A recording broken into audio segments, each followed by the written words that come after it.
the outfit and the hair is a bit much, I know. It was for an Instagram photo. Yeah, that's all. First back to the video, today we're talking about Mob Psycho again. If you have not seen the last part, definitely go check it out. Because if not, you'll really have no clue what we're talking about. If you haven't seen the first season either, I would definitely go check that out. You were not required to watch the second season though, so you're fine if you haven't seen the second season. Last part we left off on episode 7, right after a two-parter, so you know, Reagan and Mob reunite, have a cute little moment after that two little episode parts, two-part episode, two episode part, you know what I'm trying to say, right? Yeah, that's where we got to, so let's do episode 8 through 13. 13. Why do I feel like I was so chaotic in that intro? I'm so sorry. I apologize. Also, I've been trying to look at you more, so there's going to be a lot of cuts. There's going to be a lot of stutters, a lot of cuts, a lot of eye contact. Sorry, I'm not used to this.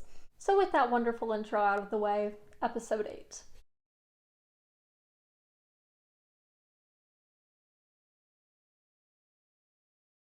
We start off with a flashback of Mob when he was younger, and surprisingly showing emotions, which also meant that he was showing a lot of his psychic powers.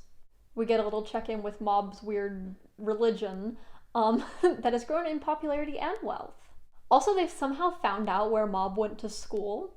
That's not creepy at all. But unsurprisingly, in Mob Psycho fashion, this is very important. Because Mob's school is holding a marathon. Have you guys ever done a marathon for school? Is that a thing? Maybe that's a Japanese thing, or like maybe it's just not a USA thing, but why do I have to say US? America thing? I don't know. I've just never done that before. Mezuto tells Mob that the people from the religion are going to be coming to this marathon, so he should really try to, like, impress them. Mob says no for 2 reasons. 1, he wants to use his own strength. And 2, he wants to place in the top 10 next year so he can ask out Tsubome. He then realizes that he actually has to do it this year because next year they have entrance exams. Also, here's a fun fact. Last year he apparently placed in the bottom 10. Good luck, Mob. His friends, being, you know, friends, give him some advice and shoes, running shoes, which I guess that's helpful. He then goes to Reagan's, and Reagan helps him practice, you know, the good 28-year-old. I think Reagan, I looked it up the other night because I was like, how old is Reagan? And he's something around the age of 28, so I'm going to refer to him as 28. I'm sorry if that's not correct. But the good 28-year-old that Reagan is, he helps him out. While Reagan and Mob are out running, they run into Ritsu, sorry I forgot his name for a second, and Dimple tells him what's going on. You know, the plans for asking out Tsubome. Ritsu says from what he remembers, he actually didn't think she was that cool. He doesn't have very fond memories of when they were children with Tsubome. A training montage ensues because you always need one of those. We see Teru. I'm sorry, I literally forgot Teru existed, but we see Teru and Ritsu, and they're at Reagan's place taking over Mob's job for a while. You know, he's got to practice for that marathon. While they're there, 2 customers walk in, one of which being Tsubome. Ritsu hides, and her friend, Tsubome's friend, then asks the careless Reagan and Teru for some relationship advice. The girls sit down, and Tsubome actually notices a photo of Mob on the wall, unless she didn't, but I'm pretty positive she did because she was, like, staring directly at it. Reagan gives the one girl some advice, and then Tsubome actually asks for them advice. You can kind of tell that she's not talking about Mob, though. Reagan, he tells her to ask him out, you know, this mysterious man that she has a crush on. Ritsu decides that Mob does not need to hear this, and we move on. We cut to the girls outside, where Tsubome actually says that that guy she had a crush on, that was all a lie. She just wanted to see if Reagan was telling the truth. And she said he was. I don't know if it's implying a little something. It couldn't be, but it also could, you never know. Finally, the day of the marathon comes. Everything is set up. The religious followers are at the end of the line. They're at the finish line. The boys are there, they're ready to race, and the parents are all waiting. So let's begin. Mob almost immediately falls and scrapes his knee.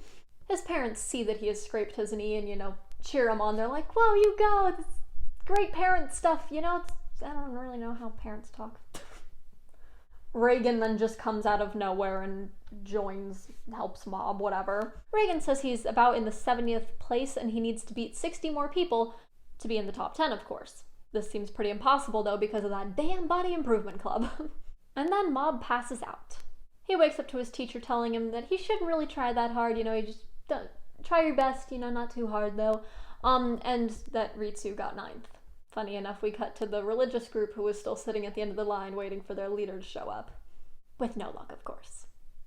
Then Mob begins his walk home. We cut to the Kageyama household where it's Ritsu and his parents. The doorbell rings and Ritsu goes to answer it. Assuming that it's his brother. But who does he find? Sho, who doesn't look very happy.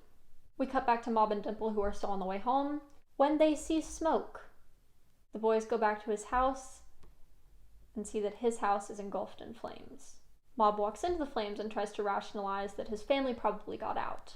Dimple then says that he saw a struggle near the door and Mob's percentage goes up. The two open the door and see corpses. Mob's percentage goes into the question mark percentage, and the episode ends.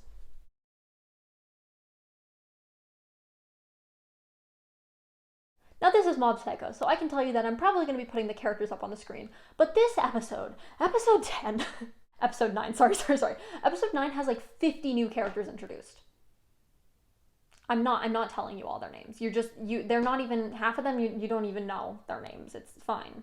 Dimple intros the episode by saying that the corpses they found were fakes. Mob, still being rightfully angry at whoever did this, decides to use a new power and scan the city. The word obsession and 100% show up on screen, and the boys go on the move. Some random dudes are on the street just walking, chilling, talking about how they set fire to something, and Mob just comes out of the sky and just attacks them. We see Teru again, possibly maybe getting kidnapped, you never know. We cut back to Mob, who is basically beating the crap out of people, but because of this he doesn't get any information from them. Dimple notices an umbrella, which is never talked about. Well, I can kind of see where they're going with that, but they didn't talk about it. You'll see. Out of nowhere, though, some random claw dudes just, pull up to the side of the road and say that they're taking Mob to go see Reagan and his friends and whatever. To which Mob uses some cool ESP powers to get them there. We go to this weird hideout and Dimple explains the situation to Reagan and the crew. Yes, I will probably be calling them the crew.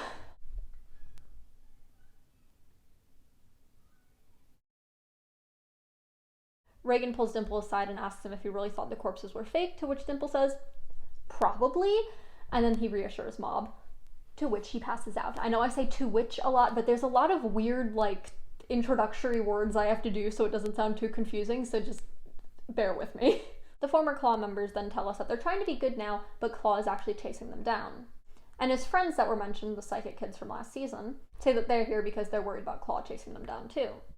Also, the biggest tragedy of this episode, Reagan's office burned down. That was a staple of Mob Psycho, Reagan's office. Very sad about that. Teru then walks in with presumably the guy that tried to kidnap him earlier. They get the guy to start talking, and basically he said that his boss went around the world and found all the best ESPers, and now they're trying for world domination. Something along those lines. This part kind of gets confusing because I was kind of taken aback by all these new characters and all this new plot development, so bear with me if I'm wrong. A TV broadcast comes on and it's basically this guy talking about how we're world domination. That's it. Sho reveals to us that the man on the broadcast was his dad, and then we see Ritsu in the room with him. Ritsu says his family is safe, which I can assume is true, and that he knows his brother is angry, but he's not exactly sure what about. We go to Claw again, who is not having the best plan of attack. Basically, they have 600 people and they have to go up against 600,000 people. So they're you all need to fight 1,000 people each. I don't remember the exact number, so I'm not going to do the math either. But I know they had to fight 1,000 people each, so do that math, I guess. Some of the ESPers there hear that and plan a mutiny. I used that word because one of them said it and I wasn't really sure how else to describe it. To which they lose. We go back to the crew, who is casually eating because they didn't see the TV broadcast. We cut to the Prime Minister. Listen, I want to tell you that this is important, but it's really not, but I have to say it. We cut to the Prime Minister, who is currently getting kidnapped by a pretty OP dude from Claw. His name is Shimazaki. Shimazaki teleports him and the Prime Minister to wherever, and Teru comes out and fights them, to which he loses.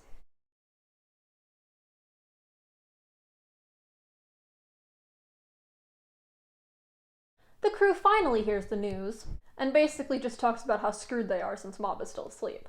The bad guys talk about some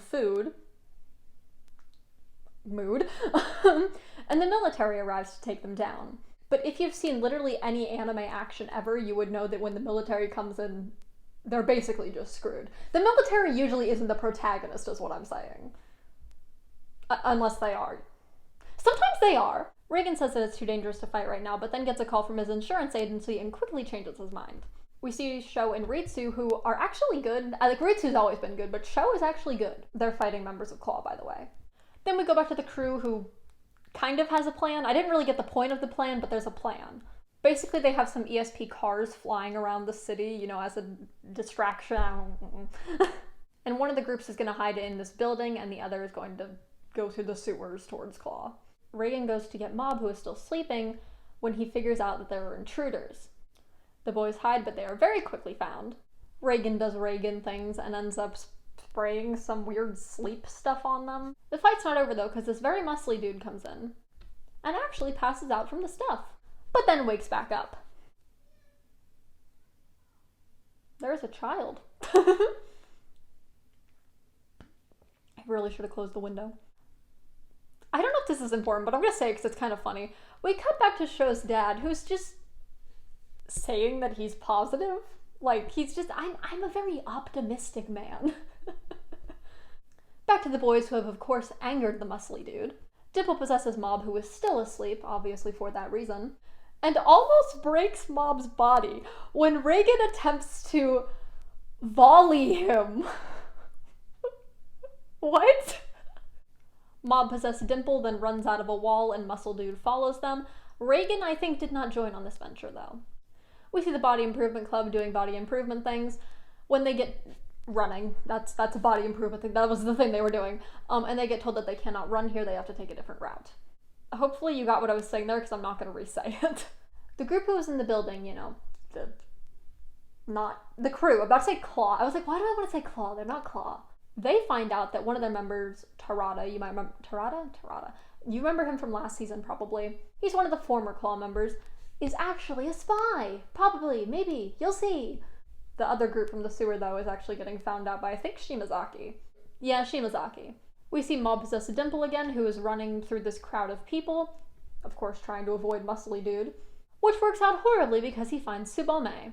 Hi, I messed this part up. Basically, Dimple Mob, got hit, and that's why he's flying across the city. Sorry. Mob goes flying across the city, only to be picked up by, of course, the Body Improvement Club, who says he just came flying out of the sky. The club then fights the muscly dude, and then Mob wakes up and gets informed about the situation. The club then fights the muscly dude, along with Dimple's help, and then Mob wakes up and gets informed about the situation. Sho and Ritsu were fighting someone, by the way. They finish fighting that dude and try to go up into Claw headquarters.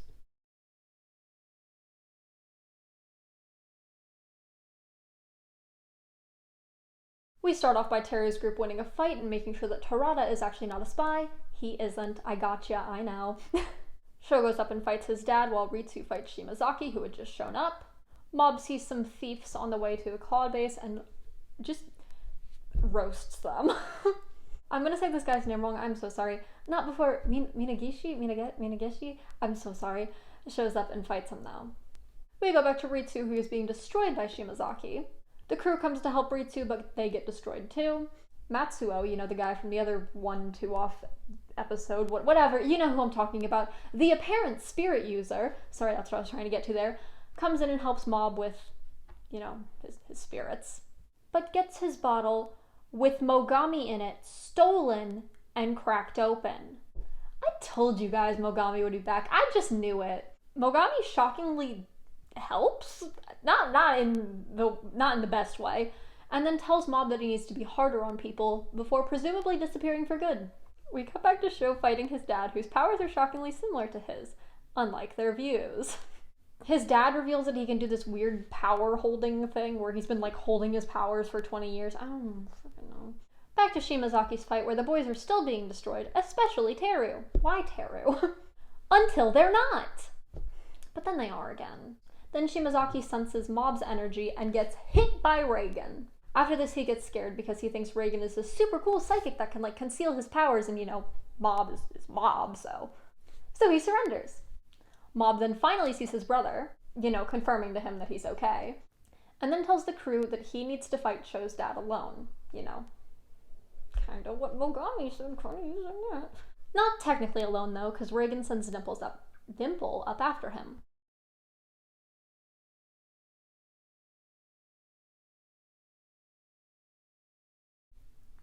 Oh, that Prime Minister. He's back. This time he's getting released and then we never see him again. I'm sorry. The Prime Minister, he did nothing. You did nothing for the situation, man. We talked to this guy named Serizawa. Now listen, Serizawa has been there the whole time. I just haven't really mentioned him because before he wasn't really that important. Like, I saw him and I was like, Serizawa seems like a cool dude. But then, like, he doesn't really become important until this episode, so Serizawa's there. That's what I'm trying to tell you. Serizawa's there. You know what I'm trying to say? Is it Serizawa or Serizawa? You're gonna hear both from me, I'm so sorry. Basically, he's just this clueless guy who works for Cho's dad. Clueless shut-in. Sorry, that's what I meant to say. Serizawa, it's really gonna bug me, I feel like I'm saying something wrong, tells us his backstory and basically how Cho's dad got him out of his shut-in ways and gave him an umbrella. Mob and him end up fighting.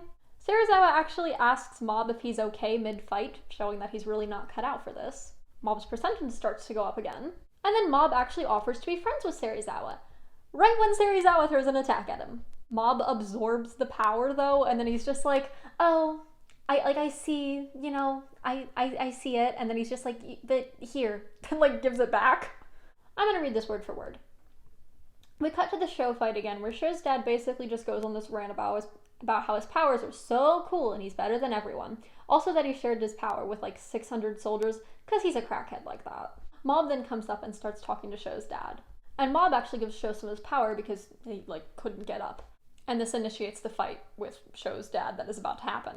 Because apparently he's interested now. Dimple sadly gets thrown out of the building. He was there. I always tell you, if I talk about any of the characters, Dimple is probably there, Are you okay? Cho's dad, goes on more rants. And then the two start fighting again. Then Reagan appears right at the right moment with a weapon. Very intimidating scene. He gives up on the weapon after a few seconds, though. And then tries to manipulate Cho's dad into letting him join, but then punches him. The punch doesn't work, though, and then Cho's dad basically just tries to burn him alive.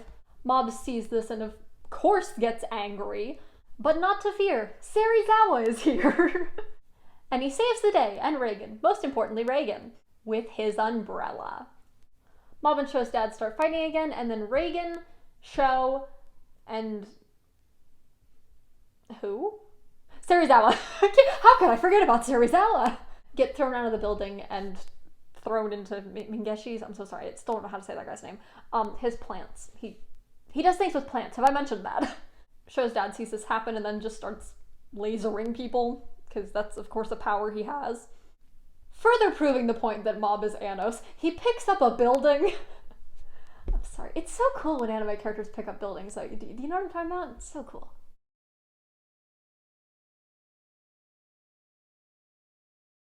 Final episode, guys. Are you excited? Because I am. No more Mob Psycho after this, because I'm not reviewing any OVAs. That's not my thing. It's basically a battle episode, though, so don't expect the most amount of commentary, but I will try my best. Mob actually lets his powers control him for a moment. But then he sees Ritsu and he gets some memories, and he gets out of that. Some cool fighting continues. Cho's dad, okay, listen, I know he has a name, but we've been calling him Cho's dad for a while, those just, yeah, I know him as Cho's dad. His output goes up, which, just think of it similar to Mob's progression. Mob throws some buildings, cool, and then they notice that Cho's dad's aura goes away. But he comes back and Mob gives up. Cho's dad says that he doesn't accept this give up, and then Mob just contorts his body. It was really weird. Mob looking Anos looking Mob looking Anos. I don't know, he comes back. Mob actually thinks that he might die for a second because Cho's dad has just lost it. He goes out to tell his friends to run away because he thinks basically his energy is going to explode, and then he runs back in. Mob then puts a barrier around them and says, I'll absorb the explosion. We then see Cho's dad's backstory, basically he kind of got into a fight with his wife. It was just, that type of thing. And then the explosion happens. And then Mob is just waking up with his friends around him. And a hole in his front pocket. Remember that. This is very important. They dig him out of this weird area. Very weird area. Let me tell you that. Very weird area. Emphasis on very weird area. And leave to see that everything looks relatively fine. But of course, there's a problem. The brothers can't go home because, their house is burnt down. Their house is also being fixed by Show's friend, so thanks, Show's friend. So they decide to go to Reagan's place.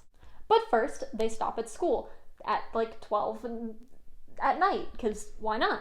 They go to the body improvement room where they see the president of the body improvement club, who basically just starts this training, and he's like, oh no, we'll take you in, we'll do this week of hell training, And then Reagan just leaves them there. We finally see that weird area that Mob was in. The blast zone area. There's a more technical term for that. But it's a broccoli. And then, we kind of cut to the story's ending. We gotta go see what's up with all the characters type part of the show. So we cut to the ESP kids who said that they aren't gonna do this stuff for experiments anymore, and they're all just kind of gonna chill together. We cut to Show's dad and Show, where his dad is actually being taken away, obviously. And Show says that he's been in contact with his mom, which his dad thought he wasn't. And Show says that he's in contact with his mom, and his dad will be too. Finally, we cut back to Reagan's office, which had some fire insurance magic worked on it. Mob then grows a little plant for the new office, and remembers why he had a hole, or what was in the hole, more specifically, in his front pocket. The packet of broccoli seeds from the first episode. This is why I write down every single detail of Mob Psycho, because I just know. I know! And guys, you thought it couldn't get any better. Serizawa walks in. And apparently he's becoming an employee there. They give him a little haircut, and then the work begins, aka meaning it's over.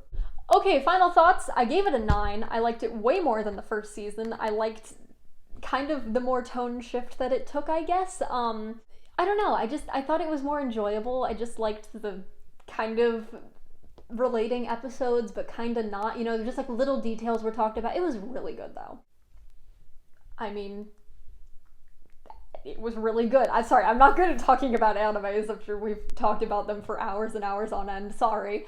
But yeah, that's Mob Psycho. We finally finished reviewing the 2 seasons. I started this back in November, so.